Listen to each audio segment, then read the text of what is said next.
Hello friends, आज के इस वीडियो में मैं आपको ये बताने जा रहा हूँ कि कैसे आप अपने Infinix Note 40X Android mobile phone में अगर आपके मोबाइल से कॉल करते समय आवाज़ नहीं जा रही है तो इस प्रॉब्लम का आप सॉल्व कैसे कर सकते हैं। आज के इस वीडियो में मैं आपको डिटेल में जानकारी देने वाला हूँ। तो चलिए यहाँ पे वीडियो को हम स्टार्ट कर लेते हैं। देखिए दोस्तों, अगर आपके मोबाइल से कॉल करते समय आवाज़ नहीं जाती है ना, तो इसके सॉल्यूशन के लिए सबसे पहले मोबाइल फ़ोन को एक बार रीस्टार्ट करना है। ठीक है, अगला काम ये करना है कि आपके फ़ोन में फाइल का ऐप है, इस फाइल के ऐप को ओपन करना है। इसमें आपको नीचे ऐप्स का ये वाला ऑप्शन टैप करना है। अब यहाँ पे सबसे ऊपर ये सिस्टम ऐप लिखा है ना, इसे टैप करना है। अब इस पेज में आप नीचे आएंगे तो आपको ये एंड्रॉइड सिस्टम, इसे टैप करना है। इसके अंदर आपको ये स्टोरेज का ऑप्शन टैप करना है। अब यहाँ पर क्लियर कैच का ये वाला ऑप्शन टैप करना है, तो ये कैच के सामने डेटा ये 0 हो जाता है। ठीक है, अब देखिए अगला काम ये करना है, आपके मोबाइल फोन में छोटा सा माइक होता है, माइक को आपको हल्के हाथों से साफ करना है। होता है क्या, माइक में थोड़ी बहुत धूल मट्टी जमा हो जाती है जिसके कारण कॉल करते समय आवाज़ नहीं जाती है। ध्यान रखिएगा, माइक को हल्के हाथों से साफ करना है, ज़्यादा ताकत या दबाव नहीं लगानी है। ठीक है, अब देखिए अगला काम ये करना है, मोबाइल फोन का ना सॉफ्टवेयर आपको चेक करना है कि वो अपडेट है या नहीं है।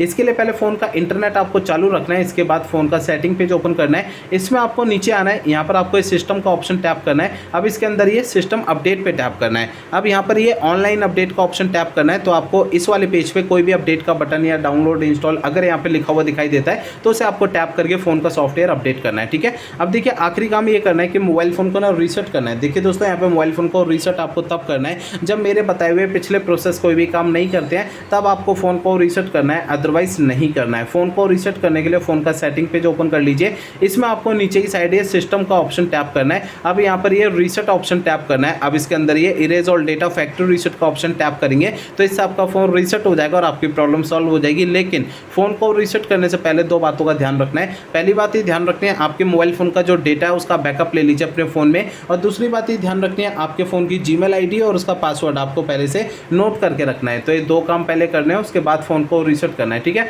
तो मेरे बताए हुए तरीकों से आपकी प्रॉब्लम जो सॉल्व हो जाएगी। ठीक है ना।